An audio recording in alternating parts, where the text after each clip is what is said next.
Começamos mais um podcast, o último desse dia de gravação, porque estamos em Boituva, o primeiro podcast que a gente fez outdoor, muitas experiências. No dia de hoje nós vamos falar sobre trabalho relativo, grandes formações, recordes, o Brasil como está representado atualmente, principalmente no trabalho relativo. Esse convidado... Obrigado, Matheus. Esse convidado, eu tenho um carinho enorme por ele, um respeito máximo pela pessoa que ele é, além de ser um excelente profissional. E vocês, mais uma vez, que não fazem parte da Liga dos Atletas, tem o QR Code aqui, vai lá, R$60 por mês, desconto em equipamento, em coaches, enfim, uma infinidade de benefícios para você e para a sua família também. Então, a pessoa que está aqui na minha frente, Pedro San, como é que você está? Prazer, Binho. Ótimo estar aqui contigo. Pô, Pedro San me pediu, Binho, você tem o coach hoje, será que vai rolar tal? E a gente começou naquela história, não, vê a hora tal, primeiro horário, a gente conseguiu chegar aqui, mas atrasou para montar. Aí o Pedro prefere o último horário. E de fato foi, ele acabou o dia de hoje, 5h30, e veio para cá para gravar. Primeiramente, quero te agradecer, Pedrão, por aceitar o convite, por estar de novo aqui. A gente já fez uma gravação lá na iFly, mas foi bem pontual sobre túnel de vento. E hoje a gente quer abordar um pouco mais da sua vivência dentro do paraquedismo especificamente. Vamos falar um pouco sobre a Liga dos Atletas, saber o que você acha, o que você pensa, meio que esmiuçar essa parte mais técnica e poética também, que são grandes formações e o trabalho relativo, né? E como você vê isso atualmente. Primeiramente, como é que você chegou no Skydive? Eu sei da sua história, mas tem pessoas que assistem esse podcast e não sabem como que Pedro San foi fisgado pelo pernilongo do Skydive. Bom, eu nunca sonhei em saltar de paraquedas. Não tenho parentes que saltam de paraquedas. Estava servindo o exército no tiro de guerra em Guarulhos, quando o sargento da minha turma, que foi da brigada paraquedista, recebeu 2 instrutores civis perguntando se poderia oferecer cursos de paraquedismo. E ele, por ter sido paraquedista militar, topou na hora e falou, claro, pode ficar à vontade com a minha turma e oferecer o curso. Daí esses 2 instrutores civis ofereceram um curso. Eu, em primeiro momento, não tinha interessado, mas o que aconteceu foi que, o sargento da minha turma ainda deu incentivo, quem for saltar de paraquedas, eu vou conseguir abonar um pouco da hora de serviço de final de semana. Ô, louco, aí daí vantagem. foi uma turma, daí eu acabei indo junto, tá? E o que viciou foi a descarga de adrenalina, né? Isso vicia. E eu cheguei lá, o curso foi longo, era um curso básico, ou seja, eu saltei de paraquedas redondo, refúgio do exército, que esses instrutores civis compraram, tá? Eu saltei de paraquedas redondo, com uma fita estática presa na aeronave e outra na ponta do paraquedas. E daí era Cessninha pequenininho, isso aconteceu em Americana em 1988. Então você tem que ir para a porta, escalar o montante, olhar para o instrutor que está na porta, esperar ele dar o positivo, soltar na aberta básica, deu paraquedas, abre. E é uma descarga de adrenalina fenomenal. E isso viciou. Daí aos poucos fui saltando, fui evoluindo dentro da progressão na época. Eram 3 saltos de fita no paraquedas redondo. A partir daí você começava simulações do paraquedas, do seu próprio paraquedas, mas ainda com a fita. Tá? Uma vez que você fez boas simulações, estava estável no vento relativo, daí eles tiravam a fita. Quantos mil pés isso? Vamos lá. Quantos mil pés? Isso era feito a 2.500 pés. Tá? Na época não tinha, nesses equipamentos, não tinham ainda DAAs e tudo mais. Só que na época, em 88, ainda também não tinha internet. Eu saltei em Americana, eu passava pela rodovia na frente de Campinas, que é onde tinha a Azul do Vento, no Campo dos Amarais, já com uma progressão que não é um FF completo, como hoje em dia, mas eles chamavam de QLO, Queda Livre Orientada, onde você fazia um salto com uma fita estática, num paraquedas quadrado, tá? Daí sim você ia pro curso, os saltos de queda livre já com 2 Jump Masters. Isso já existia em 88, só que não tinha internet, eu não sabia, eu fui fazer o salto de T10. T10 não tem flare. Ele como diria, você consegue manobrar ele, mas não como um paraquedas retangular de hoje em dia. Vamos lá, você pega um batoque, os 2 batoques. Tem batoque? Tem batoques. E tem flare? Então, o chão que chega até você, né? Você chega a dar um flare, mas não é igual um paraquedas retangular. Tá? Então a gente, do curso teórico, por exemplo, foi mais de um mês de curso, 3/4 do curso é para você aprender rolagem. Ô, louco. 3/4 do curso é para aprender rolagem. E daí você começa a rolar no chão, daí você começa a saltar de uma mesa para o chão, daí vai subindo para você aprender rolagem. Tá? E é fundamental aprender rolagem saltando de paraquedas redondo, T10, que é o queixo duro que a gente chamava. Pedro, como que é como que é o perfil do paraquedas redondo? Ele tem células internas ou ele é apenas um tecido só? Não tem intradorso e extradorso? Não, é um tecido só. É um tecido só. Abre de qualquer jeito, abrir abre. Não, abrir ele abre. Tipo, ele até, em relação a isso, ele abre, tipo, as panes que pode existir num paraquedas redondo, comparado com um paraquedas retangular, são bem menores, tá? Então, abrir ele abre. Naquela época, vamos dizer, paraquedas redondo, você não tem como navegar. Explica pra galera que não entende um pouco como era o paraquedismo no início, o lance da sonda. A sua navegabilidade com paraquedas redondo é muito reduzido e, tipo, você consegue colocar ele até de vento de nariz ou vento de cauda, tá? Só que ele ataca muito pouco, tanto de vento de cauda como vento de nariz, depende da velocidade do vento. Caso contrário, você começa a andar para trás. Não lembro bem a velocidade do vento, mas tipo, sonda exatamente é para saber fazer um bom PS para os lançamentos e para, tipo, através da aeronave você sabe a velocidade do vento. Então, tipo, fui antes do meu primeiro salto para a área de salto umas 3 ou 4 vezes, fazia parte do curso isso também, estar numa área de salto, fazer resgate da galera que pousava quase 50 não, eu diria 90% da galera pousava fora da área. Sério? Sim, e daí você tinha que fazer o resgate. E tipo, daí durante esses finais de semana você também ajudava a dobrar o paraquedas redondo, porque é um paraquedas muito comprido, né? Então uma pessoa sozinha nesses T10, né? Depois tem os paraquedas redondos com um pouco mais de performance, que é o Papillon, o PC, o PC, o Paracommander, o PTC-H7, e aí vai. Todos esses eu também saltei. E daí eles são menores, daí até você consegue dobrar sozinho. Mas um T10, por exemplo, tipo, a gente dobrava em 3 ou 4 pessoas. Nossa senhora, grande gigante. E aí não tinha DA, ou qualquer um DA que os caras falaram que é meio... Então, magnético, sei lá. Nesses paraquedas que eu comecei a saltar, não existia ainda dispositivo de abertura automática, tá? Nos equipamentos lá da Azul do Vento, que eles faziam com a QLO, eles tinham, foi o primeiro dispositivo de abertura automática, ele era mecânico, o nome, ele era americano, tá? E era uma abreviação, FXC. Então o FXC se regulava, era uma caixinha quadrada aqui, que é muito parecido com o altímetro, ele trabalha com a variação de pressão, tá? Você regulava a altura lá nele para ele disparar, tá? Então, tipo, só que ele tem uma margem de erro, não era um DA eletrônico, era um DA mecânico. Então ele tinha uma margem de erro aí, tá? Então, tipo, se você setar ele para disparar 1.500 pés, ele poderia disparar tanto a 2 como a 1.000. Tá? Com essa margem de erro, tá? É o mesmo sistema, ele corta o... Não, ele puxava o pino do seu reserva. Como?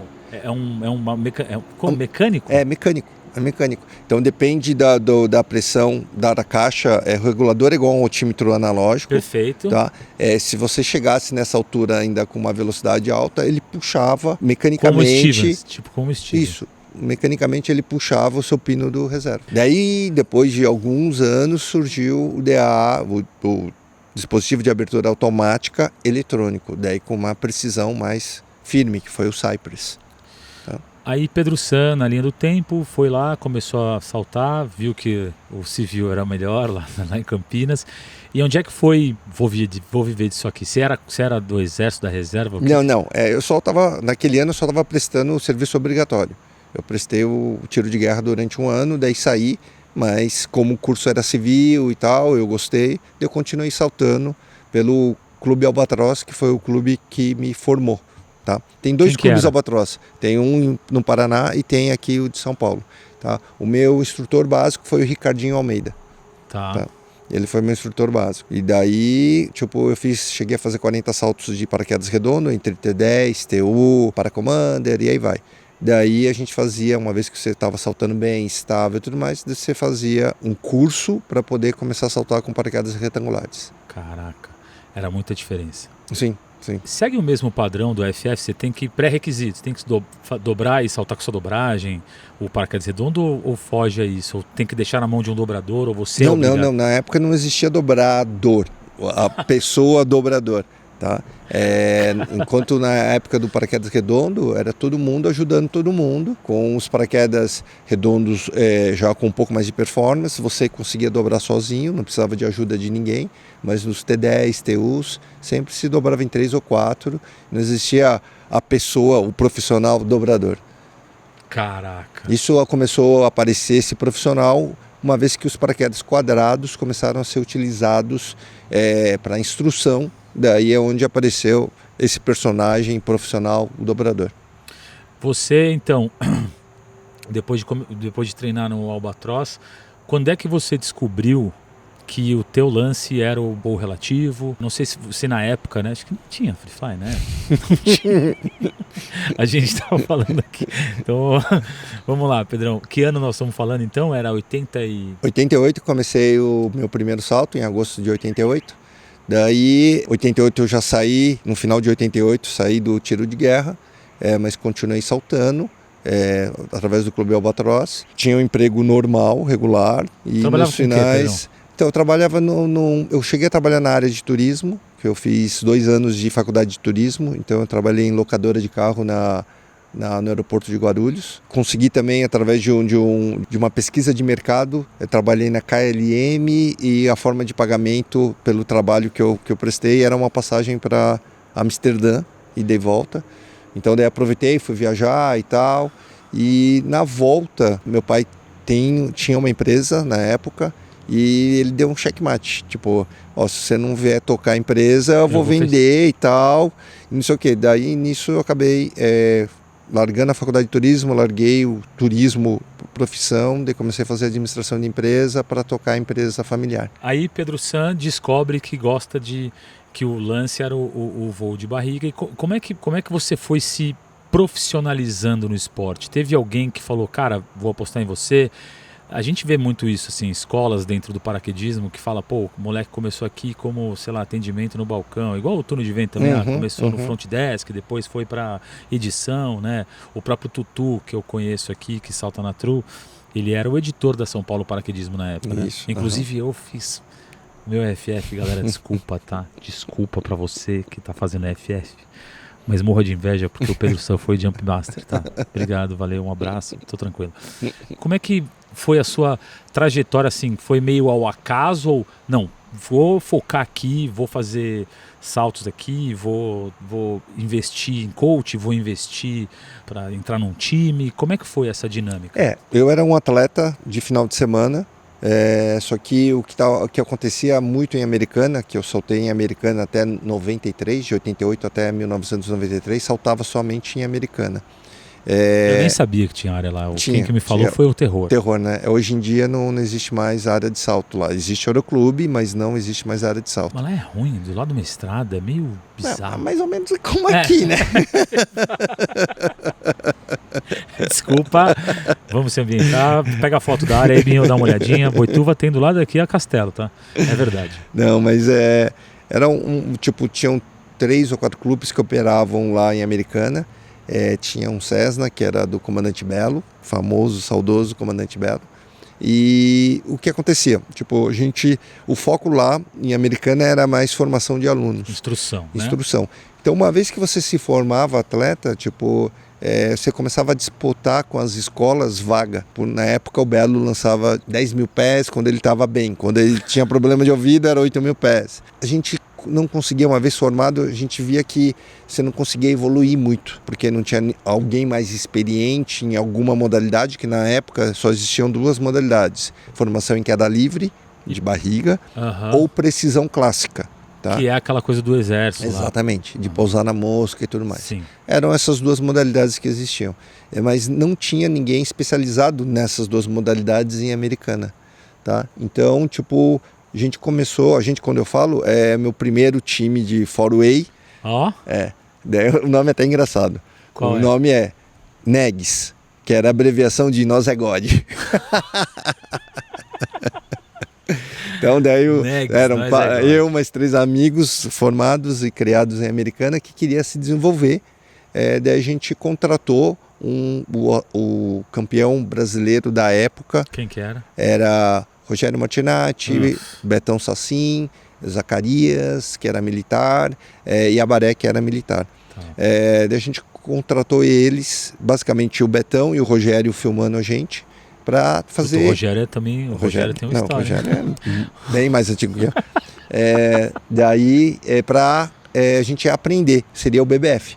Tá? Então a gente... Do voo 4-way. Do voo de primeiro básico, né? Para saber ir para frente, para trás, subir e fazer. Sim. Porque, tipo, chega uma época que, tipo, saltar por saltar e o que você brifava no chão você não conseguia replicar em queda livre, começa a ficar frustrante. Sim. Então foi daí que a gente começou, não, vamos começar a saltar só entre nós, mas para saltar só entre nós a gente precisa saber voar para conseguir evoluir. Então a gente correu atrás da informação. Tá. Que foi o primeiro tipo treinamento individual que eu fiz. Todos fizemos com o Betão Sassin e o Rogério Martinatti filmando, tá?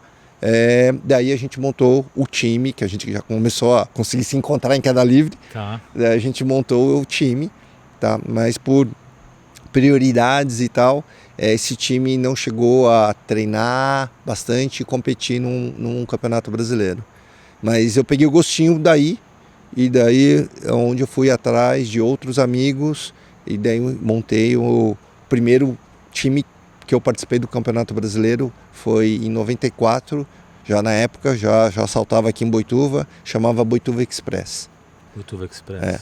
Daí no Campeonato Brasileiro de 94 a gente ficou em terceiro lugar, de 95 segundo lugar, daí a gente já resolveu ir para a categoria acima, só que daí já com um line-up diferente, e aí vai. Outros integrantes e Outros integrantes, e aí vai. Então, tipo, para mim, eu acho que o que me segurou no esporte por tanto tempo foi a competição, tá? Por isso que a gente fala, é tão importante o campeonato, isso, né? É tão importante para o esporte. Porque o que a competição traz? Você planeja alguma coisa, tá? Você executa ela e com um objetivo lá na frente. Então você vê a sua evolução acontecendo, tá? E então em competição para mim é muito palpável. Então a gente planeja o ciclo se é de 1 ano, 2 anos, tá? A gente vai lá, treina o combinado e daí você vai vendo os resultados chegando. Então para mim até hoje competição é o que eu acho que tem a chama lá, que é pela competição. Tá? E foi... Mais do que recorde? Recordes é a parte, né? Porque recordes como a competição também é um trabalho de grupo, mas é um sucesso coletivo individual. Sucesso de coletivo, exatamente. Todo mundo em pró de um mesmo objetivo. Então, tipo... Mas não deixa de ser um treino também, né? Sim. Você precisa treinar bastante para conseguir esse objetivo. Uhum. Tá? Então, tipo, tudo que é planejado, que eu consigo ver todo o planejamento acontecendo e sendo executado e chegando mais próximo do objetivo traçado, isso me atrai no esporte. Como é que surgiu Airpress e como é que surgiu a loja do Pedro Sam? Quando eu comecei a desconectar da vida real para viver só do esporte, isso aconteceu em 1995, na época eu já era cameraman, então nos finais de semana eu já vinha para a área, todo final de semana eu vinha para a área para saltar, para filmar. A empresa familiar estava me segurando um pouco nessa parte de sonhar, né? Tipo, era uma coisa que meus pais me deram uma criação de tanto a parte de educação como de caráter, diferente do dia a dia da empresa familiar. Porque a empresa familiar, só para você ter uma ideia, era uma transportadora de transportes secos e um posto de gasolina. Ou seja, o meu dia a dia diário era trabalhar com motorista, frentista e ajudante de motorista. Que legal, hein? Diferente do que eu trabalhava com turismo, que a galera... Que é uma galera mais que tá mais conectada. Vai viajar. Outra vibe. Daí o turismo era muito parecido com o que eu via na área de salto. Daí era isso que eu queria. e não ficar trabalhando na parte administrativa, tendo que lidar com motorista, frentista e nada aí vai. contra, hein, Nada gente? contra, nada Claro, contra. Mas era um outro astral, Óbvio. Se você experimenta um negócio que é muito mais interessante, né? E vai lidar com pessoas que você tem uma troca da coisa que você gosta, é óbvio. Né? Uhum. Daí que em 95 eu cheguei e conversei com meu pai, que eu estava frustrado trabalhando na empresa, mas o que eu queria era trabalhar com paraquedismo e tal. Ele me deu apoio total. Daí em 95 eu desconectei da vida real e virei paraquedista profissional. E aí entrou, a revista veio... Então, A revista veio por essa vontade do prazer de trabalhar com turismo ou não tem nada a ver? Não. A revista já existia, a Airpress, ela foi fundada pelo Ricardo Contel e a ex-esposa dele, a Greik Pucci. Ah, eu achei que era você e ele. Não. Fundado. Daí eles fundaram a Airpress juntamente com a loja na época que era Carpe Diem. Quando eu mudei para Boituva em 95, tinha alguns saltos no meio da semana, mas final de semana era o forte e não tinha como eu só me sobreviver só saltando de final de semana. Então eu fui lá, bati, eu já tinha representação da loja que levava camisetas, altímetros, óculos para vender em Americana. Então eu já tinha um relacionamento profissional com o Ricardo Contel e com a Greik. Daí eu vim sondar eles se eles não precisavam de alguém para trabalhar no meio da semana. Daí, eles me contrataram. Então foi mais uma forma de fonte de renda. Eu cheguei mais lá para frente a ser sócio com o Ricardo Contel da Airpress. Mas isso já foi mais lá para frente, isso foi em 99. Tá? Mas até então, quando eu vim em 95, eu era um funcionário, a Airpress já existia. Eu era um funcionário da revista. Você gerava os conteúdos? Qual que era a tua função dentro da... Era coordenar os colaboradores. Eu nunca fui bom em escrever. Era coordenar os colaboradores e trabalhar na parte administrativa da loja e da revista. Entendi. Você fazia esse meio de campo de falar com as marcas de skydive, com os times? É mais com os times, com os atletas, com os formadores de opiniões, com os cameramans, para conseguir para que eles fornecessem conteúdo para a revista. Entendi. Mais ou menos o que eu faço dentro do Recorde, dentro do podcast, chamar as pessoas e... Entendi. Eu sempre falo, o Pedro San, eu falo para Michele Rodrigues, Pedro San é onipresente, né? Onde Pedro San está sempre em algum lugar, ou ele está no turno de vento, ou ele está num grande evento, ou ele está num coach. Você está o tempo inteiro vivendo o skydive 100%, né? Principalmente na sua modalidade. Como é que é para você dividir esse tempo? Porque eu sei que você adora, é um mestre para ensinar, mas você não tem um momento que fala, cara, eu quero curtir, ou quero fazer um fun... Você tem um momento fun jump, tem um momento de, tô curtindo, ou o fato, tudo é uma curtição para você? Como que é isso? Tudo é uma curtição, mas as minhas válvulas de escape dentro do esporte estar em eventos grandes, mas não como load organizer. Então, eu participei em 2023 do recorde Total Break, 3 pontos, 108A, lá no Skydive Arizona. Eu fui como atleta. É a minha válvula de escape. Mas aí você ama. Sim, eu gosto porque eu não tenho responsabilidade, mas ao mesmo tempo eu vejo como quem está coordenando o evento, eu vejo, eu consigo melhorar aqui, como o cara faz. Então também é uma forma de estudar, tá? Essa é a minha válvula de escape dentro do esporte. E eu tenho uma válvula de escape fora do esporte, que é mergulho autônomo. Então, daí... Sabia. Daí... Mergulho apneia? Não, autônomo. Com cilindro. Com scuba dive. Scuba dive, com cilindro e tudo mais. Daí, Mas faz mergulho profundo? Porque eu fui instrutor de mergulho. Ah, você foi instrutor de mergulho? Eu não sabia. Dei aula há muitos anos. Mergulhei em caverna, mergulhei em naufrágio. Caverna não é o meu forte, mas naufrágio eu gosto bastante. Eu gosto de ver vida marinha, né? Grande, vida marinha grande. É o que mais legal. É um mergulho contemplativo. Isso, exato. Esse a sua pilha é um mergulho contemplativo, não aquele mergulho técnico. Não. Vou entrar aqui numa fresta dentro de um naufrágio. É contemplativo. Contemplativo com vida marinha grande. Então, exato. Ver tubarão, baleia, raia-manta, tubarão-tigre. O maior que eu vi na minha vida foi uma raia-manta lá na Laje de Santos. Ela passou coisa de 20 segundos, mas era enorme, gigante. E, assim, tinha amigos que viajavam muito para fora e falou, cara, o dia que você entrar num mar do Caribe, aí você vê um tubarão gigante do seu lado, aí você vê outra. Meu, é tão rico. Acho que o mar mais rico que eu peguei foi em Abrolhos. Abrolhos também é lindo. Lindo demais. Lindo, né? E eu acho que tem muito. Por mais que sejam ambientes diferentes, mas tem muita coisa correlacionada ao paraquedismo, né? O fato de você. Tudo bem, as coisas acontecem muito rápido aqui e devagar lá. Exato. Mas são meios e atmosferas diferentes. Então você está num meio que você é difícil se locomover, mas quanto mais você briga também é pior. Aqui é mais ou menos a mesma coisa.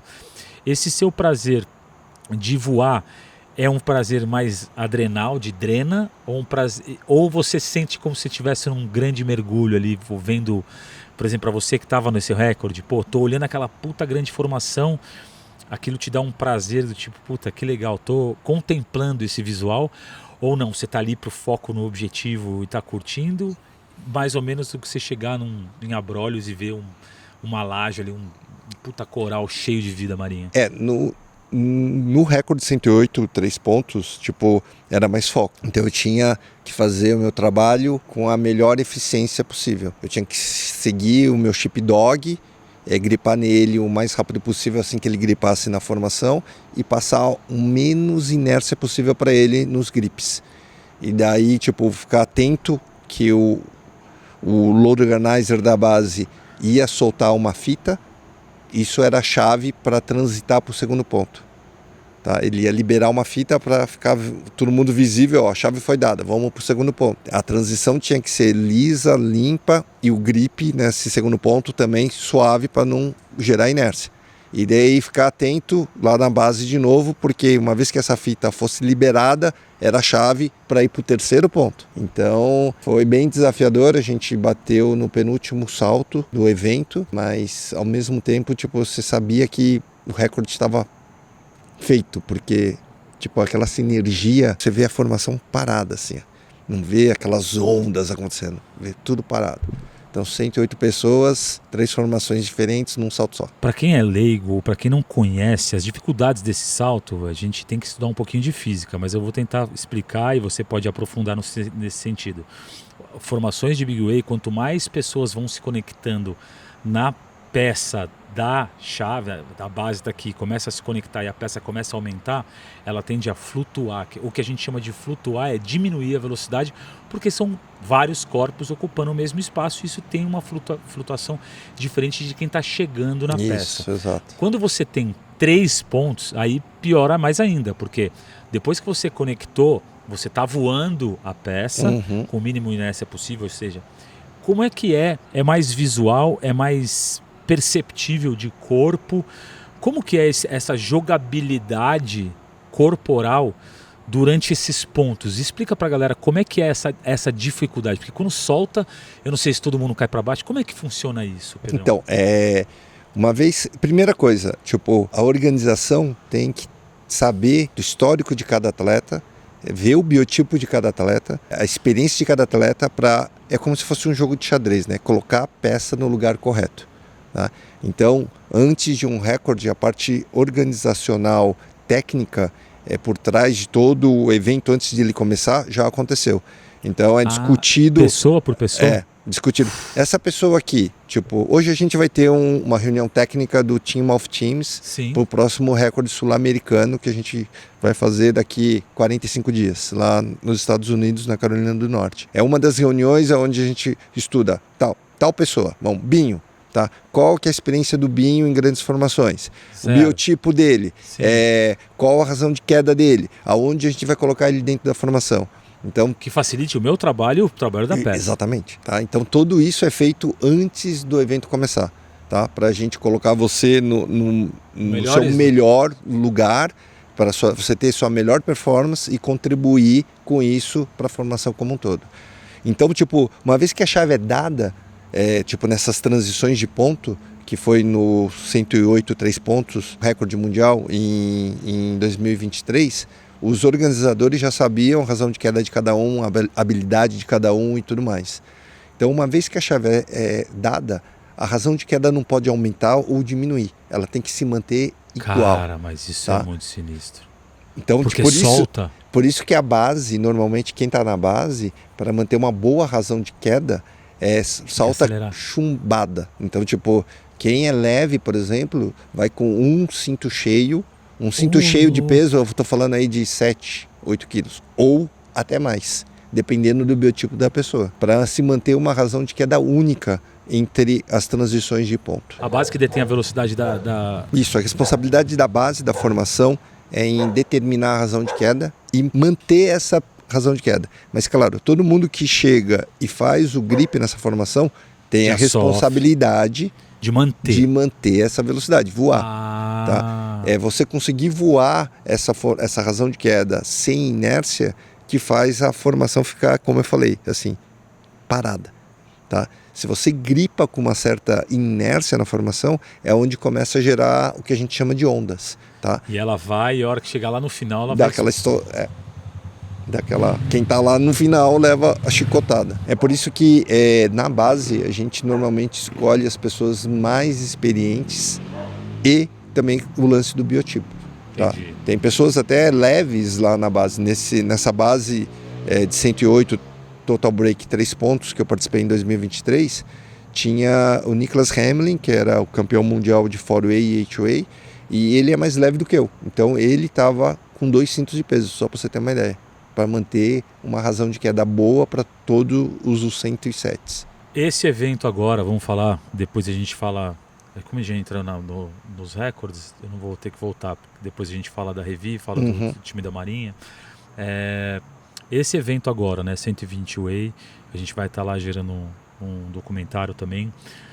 Como é que é feito? Porque, pelo que eu entendi, eu posso estar completamente errado, são brasileiros que estão na organização, mas também tem gente gringa lá, não tem? Sim. A organização do Team of Teams são, acho que no total, 11 ou 12 capitães. Tá? Tem um dos capitães, que é o Guilherme Gorg, já morou aqui no Brasil, já foi campeão brasileiro com o Optimum CTR, mas agora ele voltou a morar no Uruguai. Ele ficou responsável em fazer o convite dos nossos hermanos. Tá. Os hermanos estão vindo do Chile, Argentina, Paraguai, Uruguai, Equador. Olha que massa. Eu acho que são esses países. Tá. Venezuela tem alguém? Não, né? Não, Venezuela não mais tem. Free Fly, a galera de Free Fly. Tem até uma corrente na Venezuela que fazia Big Waves. Em 2005, a gente fez o primeiro reto latino na Venezuela. Na época ainda era Hugo Chávez.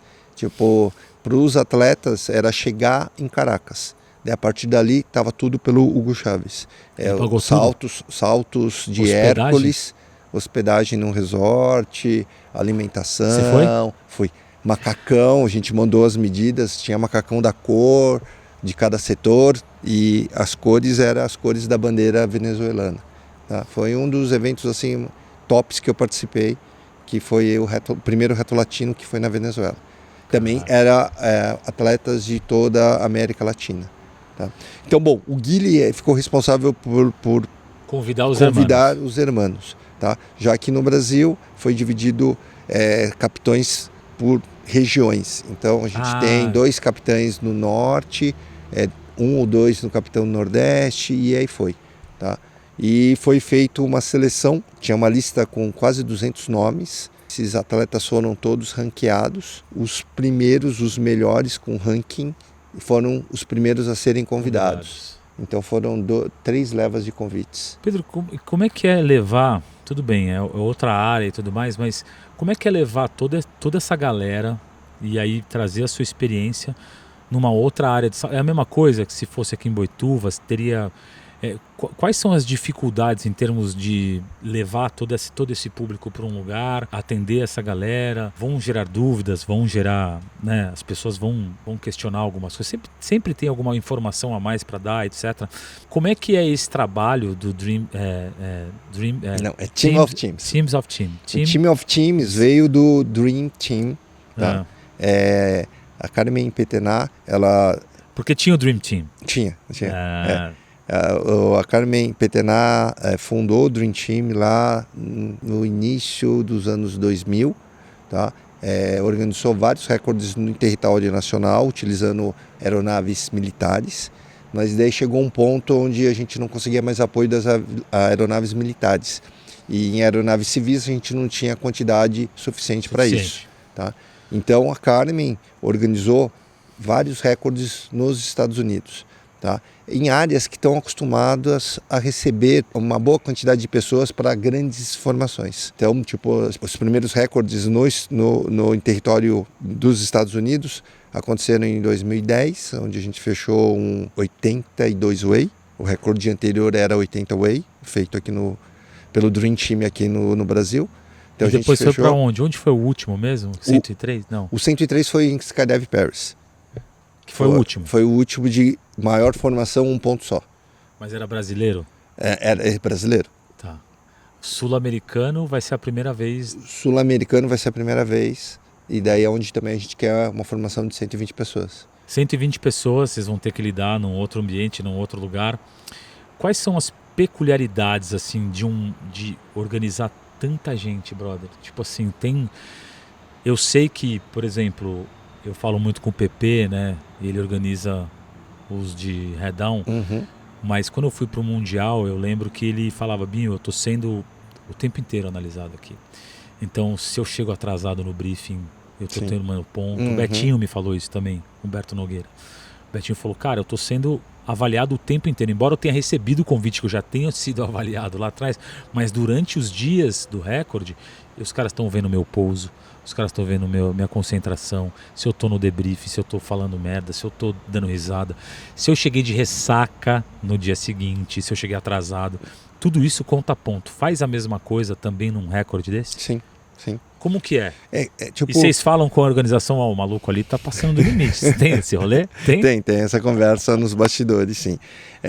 Mas fica mais fácil coordenar, vamos usar essa analogia, a manada, se tipo, a gente não tem nenhum boi desgarrado. Se a gente tem um boi desgarrado, fica difícil coordenar essa manada.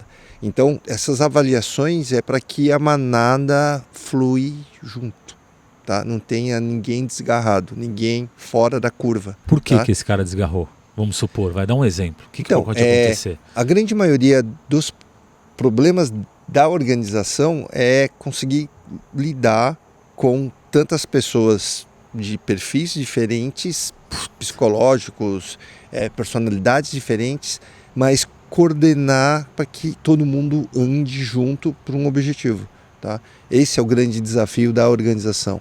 Mas a Carmen tem já experiência. Não, a Carmen é maestra nisso. A Carmen tem. Daí ela utiliza os capitães certos em determinados setores, então a gente consegue levar, tipo, todo mundo junto. Já teve algum caso, Pedro, de você trocar ideia com os organizadores e falar: cara, esse cara tem que sair, porque ele tá dando muito trabalho? Tem. Independente se o cara tá, tipo assim, ele tá performando bem, mas ele tá enchendo o saco no briefing, tá questionando um monte de coisa, quer mudar lugar na peça, sei lá, enfim. Teve alguma coisa assim? Que eu me lembre, a gente chegou a conversar com um determinado atleta para ele ser menos extrovertido, tá? Principalmente nos briefings e debriefings, porque isso atrapalha a organização. Tá. O aparecidinho, quer aparecer, quer dar risada, falar alto, tá. Mas não a ponto de a gente ter que cortar essa pessoa. Tá. Uma vez que foi dado um toque para ele entendeu, compreendeu e começou a seguir o ritmo, o flow de todo mundo. Dentro desse recorde 120 Way na Carolina do Norte, são capitães todos brasileiros ou tem algum capitão internacional? Tem o Guilherme Gort. É só ele? Só ele. Tipo, fora do Brasil, só ele? Só o fora resto do tá Brasil, com só você? ele. Tem Renatinho, tem... Vamos lá. Fabiano, Mileide, Kid, tá. Robson, custódio lá do Norte, o Eric também lá do Norte. O Eric também faz wingsuit, tá? Sim, direto com o Flávio Jordão. Conheço, Eric Rocha. Eric Rocha. Conheço. Tá? Eu falei da Mileide já, né? A Mileide também? Mileide tá como capitã? também. Que legal! Também tá como capitã. Bia Ono? Tá. Bia Ono também vai estar lá com a gente, tá? Então as duas vão coordenar a parte feminina, tá? do evento, tá? Mas acho que ainda tem, eu estou esquecendo alguém. Do Nordeste tem o Daniel da Luz, também recordista no 108, 151, 2 pontos. Ele estava tem muita gente experiente. Tem bastante gente experiente. Esse recorde... Além dos capitães masters, que é Rogério Martinatti e Ricardo Petenat. Eles são os ponta de chave. Eles são, a gente é capitão, eles organograma. Carmen, Rogério e Ricardo, daí os capitães. Entendi. esse evento especificamente, quem ganha o convite, quais são as vantagens e diferenças de outros recordes que aconteceram com a entrada do nosso amigo Joca, né, que tem a empresa Revi, que está proporcionando algo que, se você puder explicar como é que está sendo isso, né? Primeira vez inédito no país ter algo parecido. Assim. Qual que é o benefício? O Joca, através das empresas que ele tem acesso, ele consegue captar recursos, né, para projetos já aprovados pelo Ministério do Esporte e Turismo, tá, de incentivo ao esporte. Então, tipo, depende de tal projeto, vamos arredondar, um projeto vai de R$1 milhão. Certo. Tá? Uma empresa grande paga, grande que eu falo grande, daí paga muito mais de R$1 milhão de impostos. Com esse projeto aprovado no Ministério do Esporte e Turismo, do imposto de renda abate do imposto de renda. Então ele consegue fazer essas captações com os grandes clientes que ele tem. Sim. Tá? E com isso ele já conseguiu, o time Netunos HOA treina graças a isso. A gente vai falar sobre isso também, né? Daí o recorde sul-americano também está beneficiado num desses projetos aprovados. Então quem recebeu o convite, quem recebeu o convite teve uma taxa de inscrição de $100, tá? E o resto, tipo, você vai ter os gastos de viajar para os Estados Unidos, sua alimentação, sua hospedagem e sua dobragem. Mas em relação aos saltos, 0 custos de saltos. Nossa Senhora, tá? Que demais. E esses $100 vai ser revertido para uma entidade beneficente, tem fins lucrativos aqui no Brasil, que vai ser falado qual vai ser essa entidade lá durante o recorde. Olha que maneiro. Então, além de proporcionar isso aos atletas, vocês estão fazendo bem para outras pessoas que estão necessitadas. Incrível isso, incrível.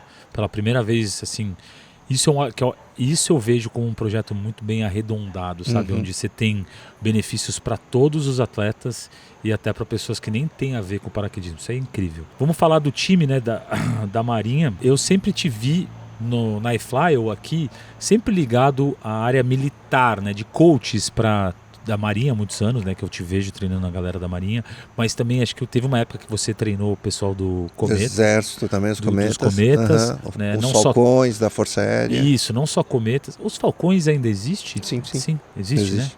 Você entrou neste meio por conta de ter sido uma pessoa do Exército ou o Skydive te apresentou essa galera? Não, o Skydive me apresentou essa galera.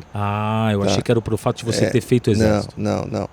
O que aconteceu foi, tipo, com as minhas conquistas no esporte civil, principalmente na modalidade de four-way, eu fui contratado para dar treinamentos específicos para isso. Eu nunca dei treinamento, vamos supor, falando da Marinha.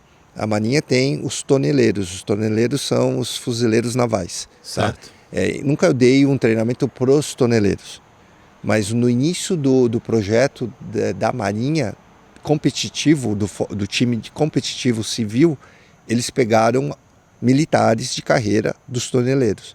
Então eu cheguei a estar nos toneleiros, na base deles, no Rio de Janeiro e tal, para conhecer e tudo mais, mas eu não dei em nenhum momento curso militar. Certo. Toda a assessoria técnica que eu dou é focada no four-way.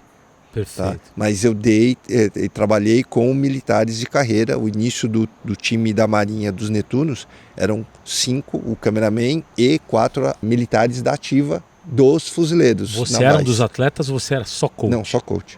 Tá. Você não...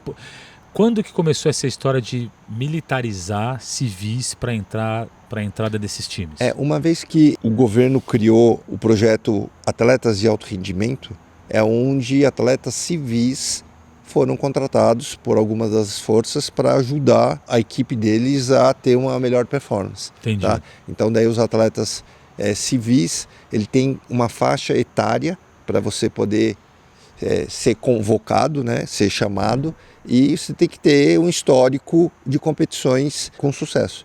Tá? Algumas forças preferem, em vez de investir no atleta de carreira, no militar de carreira, já pegar atletas prontos que estão no meio civil e militarizar eles. Tá? Então tem um tempo, né? Tem máximo 8 anos que você pode ficar dentro desse programa. Tem um porquê disso ou não? Tem na parte, tipo, mais de 8 anos, parece que daí você vai ter certos benefícios de aposentadoria e tudo mais, que o governo não quer ter esse custo extra. Entendi. Tá? Então o limite são 8 anos dentro desse atletas de alto rendimento. Tá? Que foi o caso o Jean saiu, a Bia também saiu. Exatamente. A Bia Ono foi a primeira atleta de alto rendimento que foi contratada pelos Cometas. Tá? Até então não tinha nenhuma atleta civil que tinha sido contratada através desse projeto. Tá? A Bia Ono foi a pioneira. Não, Bia Ono, todo o respeito, Bia. Né? Máximo respeito por essa mulher, família inteira dela. Então, aí, beleza. Acho que através desse seu trabalho também, Pedro San também acabou se destacando dentro do skydive nacional e internacional pelo fato de você participar dos grandes recordes. E aí, vamos direto para o time da Marinha. Atualmente, Netunos tem a ver, são 2 times, eu queria entender isso. Primeira coisa, tem o time Netunos e tem o time Netunos H-Way, ou é o time Revi Netunos e Revi H-Way? Como que funciona isso? Me explica. A Marinha tinha um desses projetos aprovados pelo Ministério do Esporte e Turismo. Certo. Tá? Só que não conseguia a captação. Uma vez que o Joca, o João Carlos Falbo Mansur, conseguiu captar. Então daí ele propôs para a Marinha, parte da captação iria para o time de 4-way, que são atletas de alto rendimento. E a outra parte da captação iria para um projeto novo, que é o time de 8 pessoas, onde os 4 atletas do 4-way estão, mais 4 outros atletas não necessariamente militares.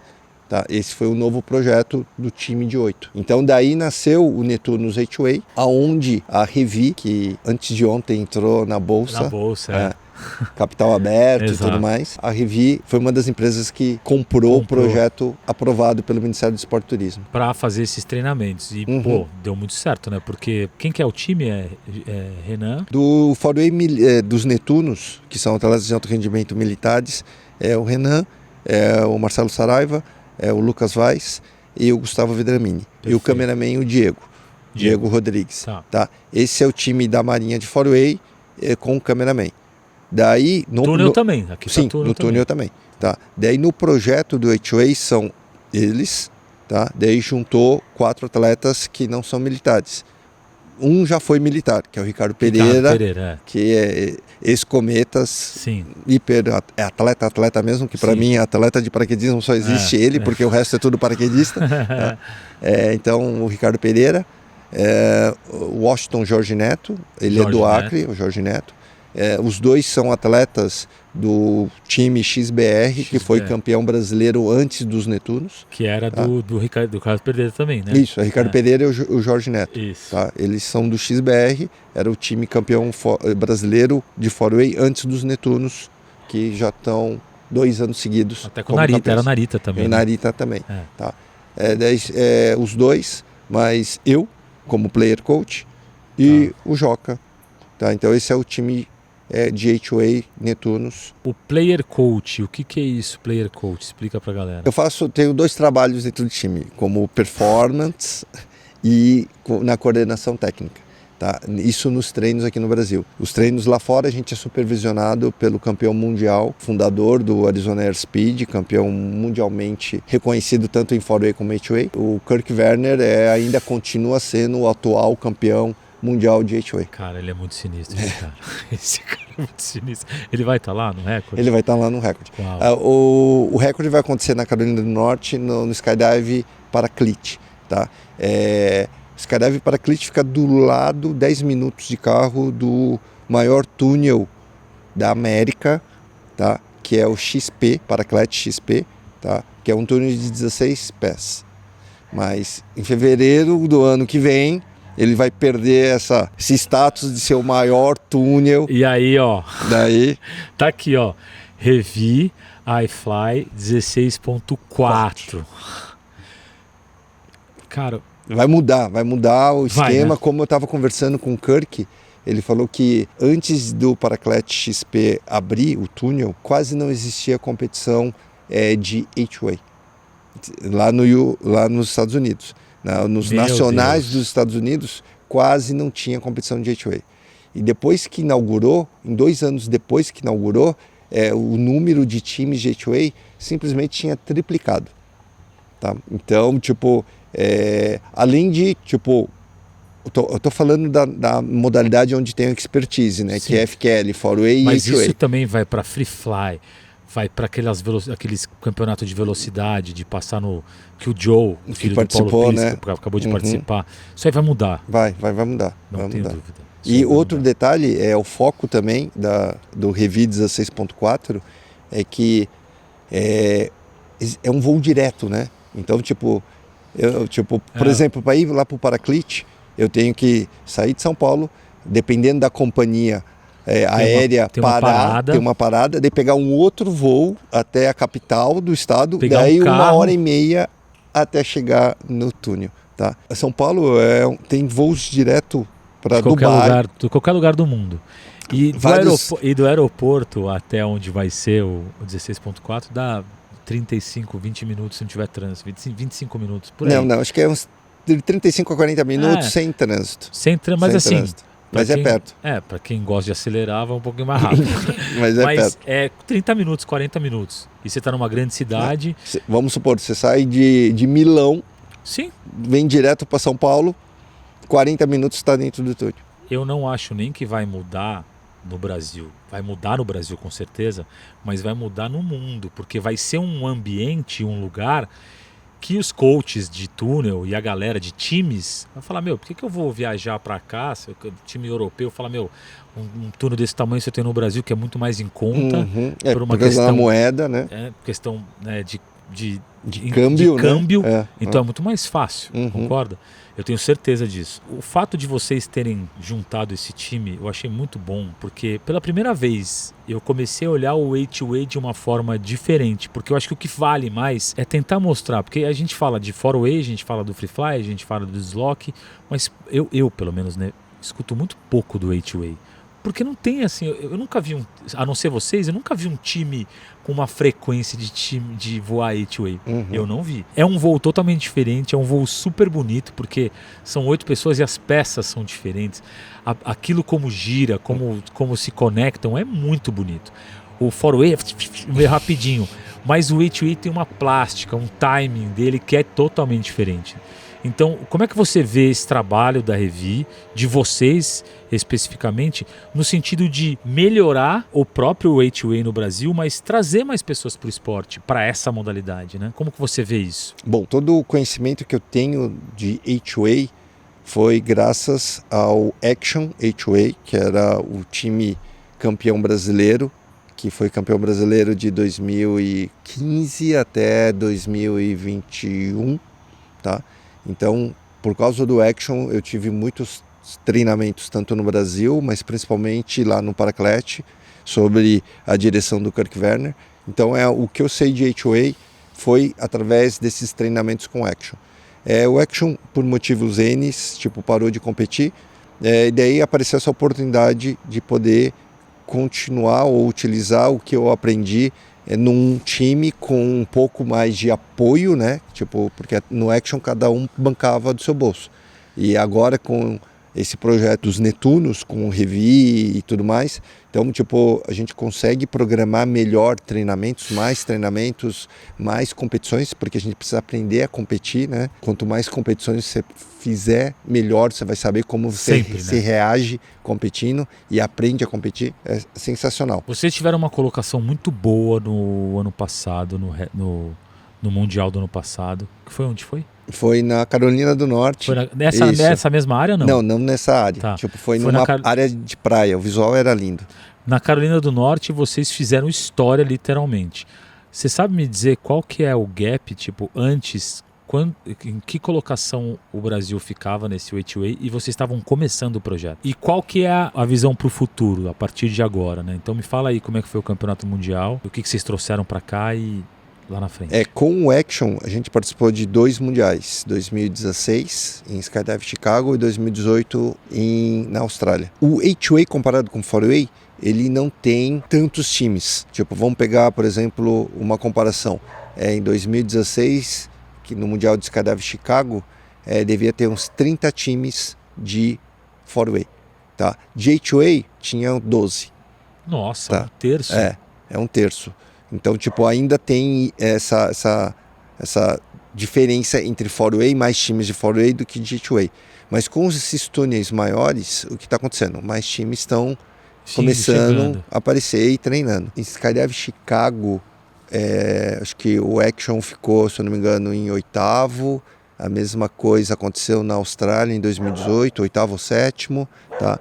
Daí o ano passado, na Carolina do Norte, no Mundial de 2024, os Netunos ficou em 4º. Mas também tinham menos times do que nas outras competições. Tá? Então isso também, né? Isso também ajuda, e ajuda após 2020, por causa da guerra Rússia-Ucrânia, a Rússia não está autorizada a participar de eventos da FAI. A Rússia sempre teve times muito ótimos, fortes, assim. Já foi campeã mundial de 8A em 2001, por exemplo. Tá? Então ela sempre teve times muito fortes de 4A, de 8A, 4A feminino, só que ela está banida por causa da guerra com a Ucrânia, da FAI, de competições da FAI, desde 2022, acho que começou a guerra, né? Foi isso. Então abriu um espaço dentro do pódio, porque o pódio sempre era tipo França, Estados Unidos e Rússia, elas ficavam se revezando. Tá? E Catar começou lá embaixo e começou a querer entrar nesse pódio. Uma vez que a Rússia saiu, com certeza Catar entrou dentro do pódio de 8A. E daí o que aconteceu? A Federação Francesa de Paraquedismo começou a focar mais no 4A do que no 8A. Então já tem 2 mundiais que a França não tem enviado um time. Porque na França, para você representar a França, tem algumas qualificações que você precisa atingir, tá? Então, por exemplo, uma das qualificações é uma média X.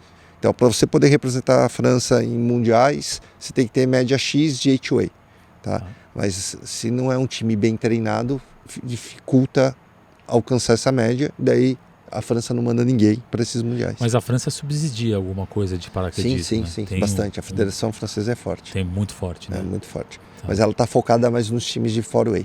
E aí vocês conseguiram esse 4º lugar, obviamente vocês tiveram um espaço e um brilho ali nesse momento, né? Então sim. conseguimos colocar o Brasil, vocês conseguiram com maestria, por mais que tenha havido um pouco infelizmente, essa sorte, que a gente não queria que tivesse guerra, mas como que é feito, Pedrão, essa questão assim, como que se divide? O primeiro colocado faz quantos pontos em relação aos demais? Você tem essa média de pontuação? Hoje em dia, o atual campeão mundial é os Estados Unidos. Tá? Em 2024, no Mundial passado, eles estavam tranquilaços. O segundo lugar, que foi o Catar, estava, em questão de média, estava 6 pontos de média atrás. Não é muito. Não, é bastante. É bastante? Então, é isso que eu quero saber, né? 6 pontos de média, em 10 rodadas, é 60 pontos quase. Porque você conta vezes 10, que são as 10 saltos. 10 rodadas de competição. Tá. Então, é muita coisa. Então, eles estavam hiper tranquilos. Eles conseguiram alcançar um recorde de média, tá? Que era também dos Estados Unidos, o time Golden Knights, acho que foi em 97, fazia essa média era histórica. Eles estipularam um novo recorde de pontuação numa rodada de competição. Então esse time estava nos trinques. Tá? Daí o segundo lugar, que foi o Catar, como eu falei, muito atrás. E o terceiro lugar, que foi a Alemanha, ganhou o terceiro lugar com média 13. Tá? Esse é o nosso foco dos Netunos 8A. Vocês têm essa missão, esse nosso objetivo. Nosso objetivo é, para 2027, tá com uma média 13. Tá? E 2027, tudo indica que o Mundial, que é a Copa Mundial, vai acontecer aqui no Brasil. Então, nosso objetivo é ter essa média numa competição no Brasil. Para ter pódio. Para tentar pegar o pódio, né? Porque se volta a Rússia, volta a França, daí não tem como.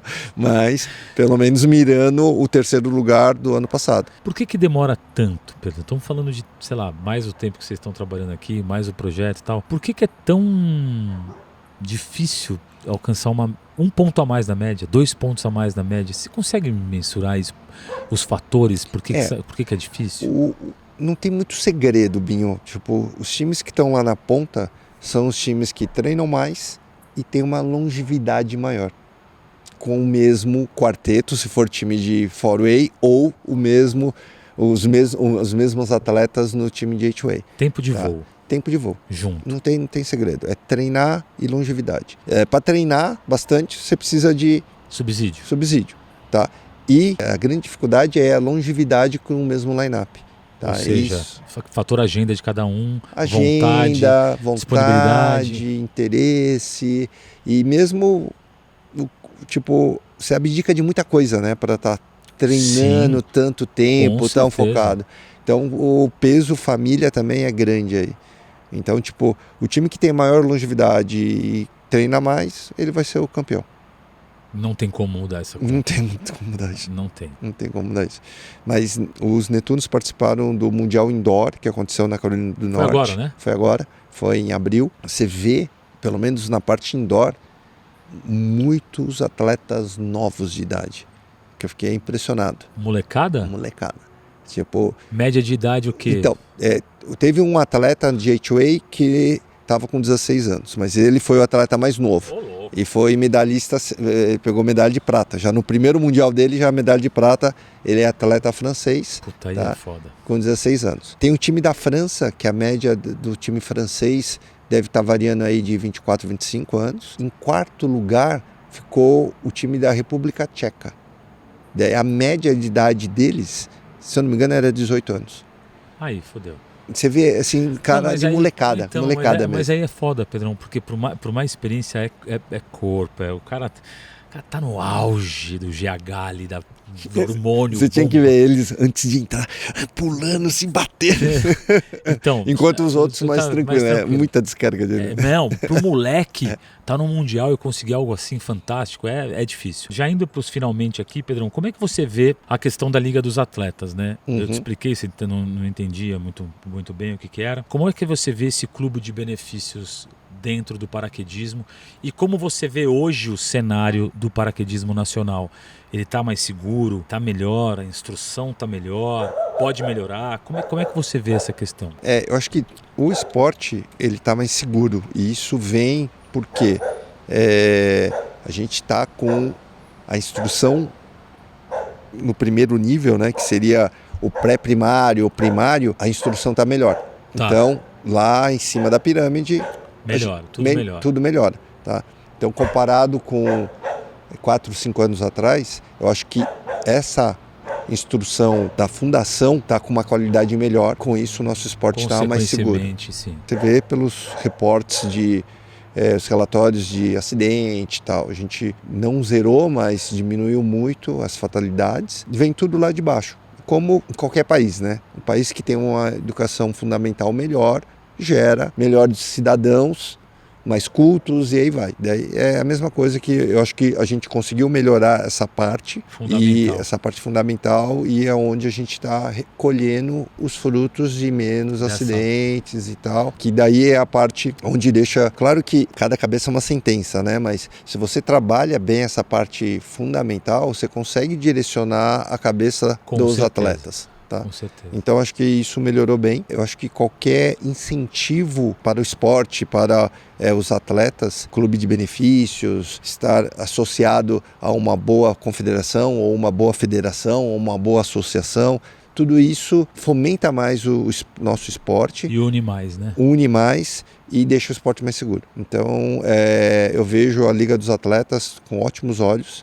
Se ela conseguisse associar em questão de realmente clube de benefícios, só tende a crescer. A gente, falando com o Geraldo, a ideia é colocar um seguro de vida dentro desse endereço, desse valor, ou um pouquinho a mais o cara tem um seguro de vida, mas dentro da plataforma tem guincho, diversos benefícios em lojas, em hospedagem aqui em Boituva, não só em Boituva, mas você vai para o Cerrado também, tem lá no Hotel do Cerrado, enfim, tem uma série de benefícios e isso só tende a crescer. Então, o fato da gente te chamar aqui e tudo mais era para que você entendesse e também replicasse para os atletas, que você tem um poder muito grande ali dentro da comunidade, né? De mostrar o quanto que isso é benéfico. Né? Então, partindo de você, pra gente é uma honra saber que isso também é algo positivo pro esporte, né? E falando na segurança, eu tenho uma pergunta para você. Você já teve reserva? Já. Quantos? Tenho 13.500 saltos, eu tenho 10 reservas. Eu tô abaixo da média. Mas por quê? A média é cada 1.000 saltos um reserva, então eu tô abaixo da média. Tá abaixo da média. Todos, dobragem, body position, como é que foi? Não tem muito segredo, né, Binho? Quanto mais você quer performance do velame principal, menos você vai ter aberturas consistentes. Não, então peraí, deixa eu tentar entender. Velame de alta performance. Isso, velame de alta performance. Tá. Mas você tinha que estar voando com velame de alta performance? Não necessariamente. Tá. Então, só que é onde você tem mais descarga de adrenalina. Normalmente, ao sair do avião, ao comandar seu paraquedas e ao pousar. Sim. Se ao sair do paraquedas e ao comandar o seu paraquedas, você não tem muita descarga de adrenalina, você vai querer um pouco mais de descarga de adrenalina no pouso. Lá embaixo. Daí é onde vem os velames de alta performance. Certo. Tá? Só que não tem muito segredo. Se você quer alta performance no velame, as aberturas vão ser menos consistentes. Tá? Então, dessas 10 panes que eu tive, 6 últimas foram com velames de alta performance. Qual velame? Eu tive 4 com Leia. Tá? Que tamanho? 90. A carga lar estava bem tranquila para esse velame. Sim, os caras fazem o Luca agora, que tudo bem que não é referência, mas o Luca voa Petra 66 com 5 kg de lastro para fazer XRW. E o cara chega aqui quente. Mas o cara é específico para isso. No seu caso, você só faz um salto normal de Big Way ou tá fazendo um coach e abre o seu paraquedas. Entendi. Dentro desses reservas, algum incidente, alguma perna quebrada, Não, eu tive em 36 anos que eu vou fazer agora em agosto de esporte, eu tive só uma luxação no ombro numa saída de tentativa de quebra de recorde brasileiro. Não conseguimos alcançar, daí eu continuei saltando, é onde essa luxação deu uma piorada, mas não precisei operar. Mas nada de pé? Não, pé não. Nossa, pé não. Pé, mão, nada. Só a luxação no ombro mesmo. E todo paraquedista, você vai ver a galera das antigas ou que tem muitos saltos, sempre tem problema no ombro, por ação repetitiva de comando. Então, tempos lá, principalmente lá fora, de tempos em tempos, o pessoal troca o lado do comando.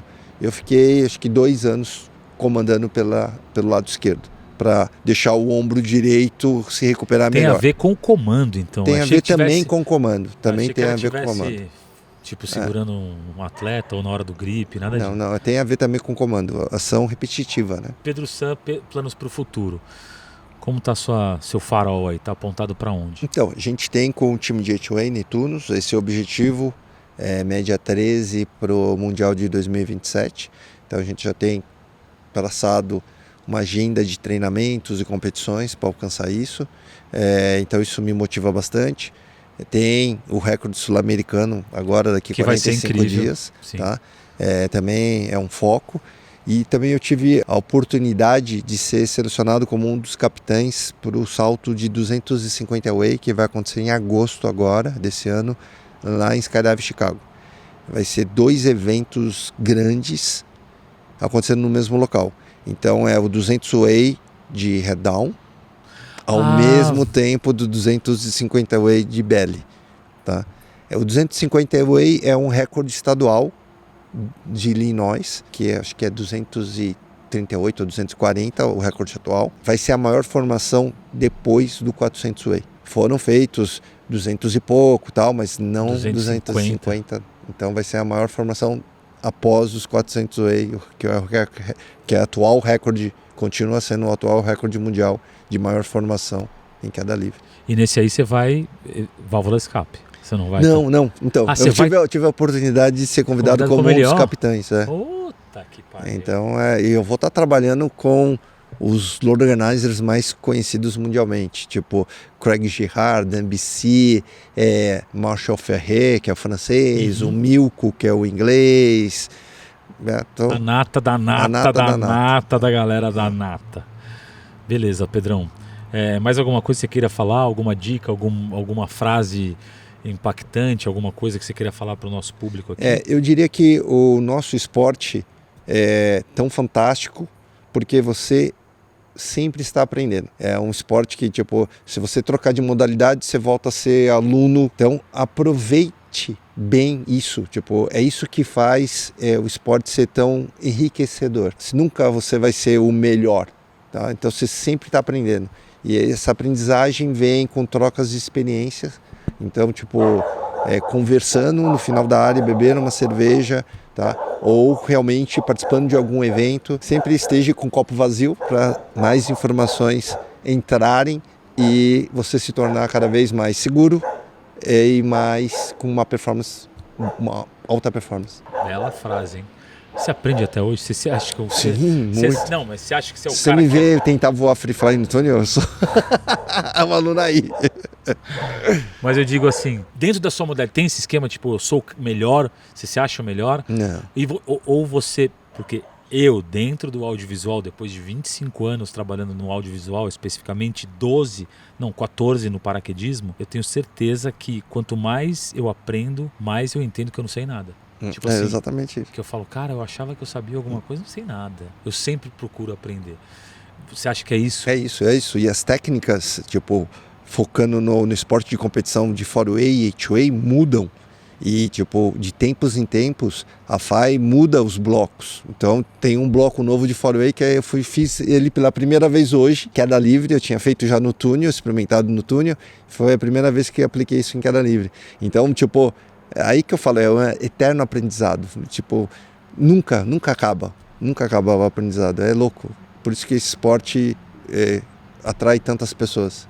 Em uma frase, qual o melhor aprendizado que você teve até hoje? O melhor aprendizado que eu tive até hoje? Para sua vida, dentro do skydive? É escutar mais do que falar.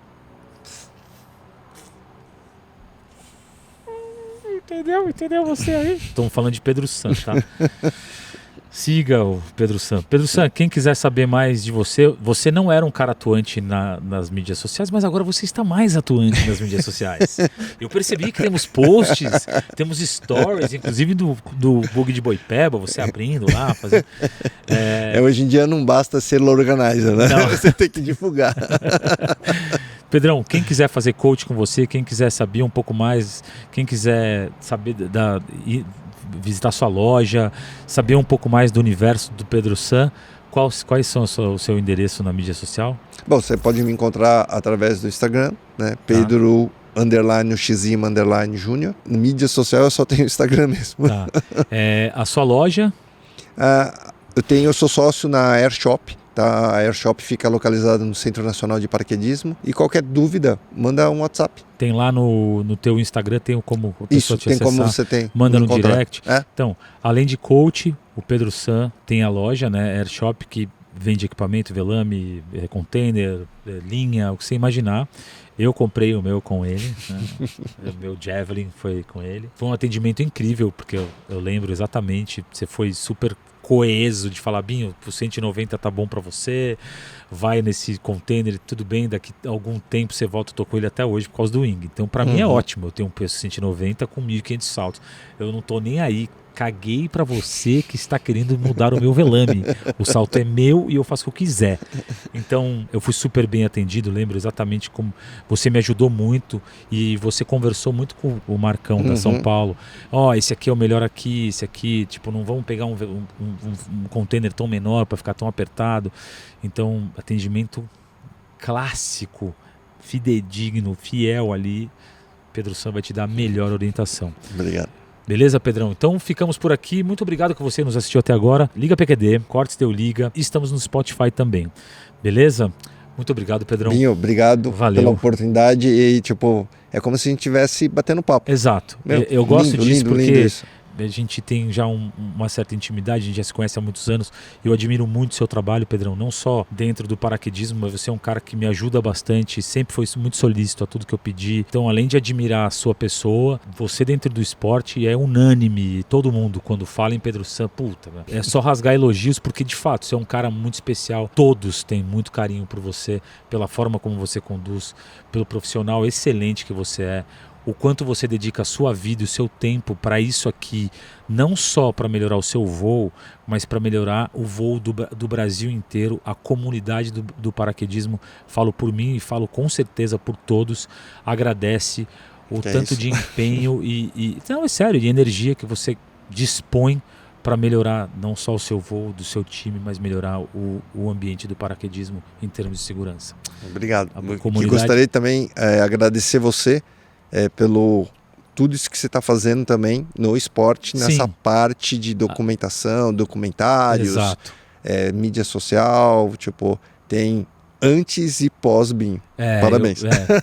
Obrigado. Eu fico muito, ainda mais partindo de você, eu fico muito lisonjeado.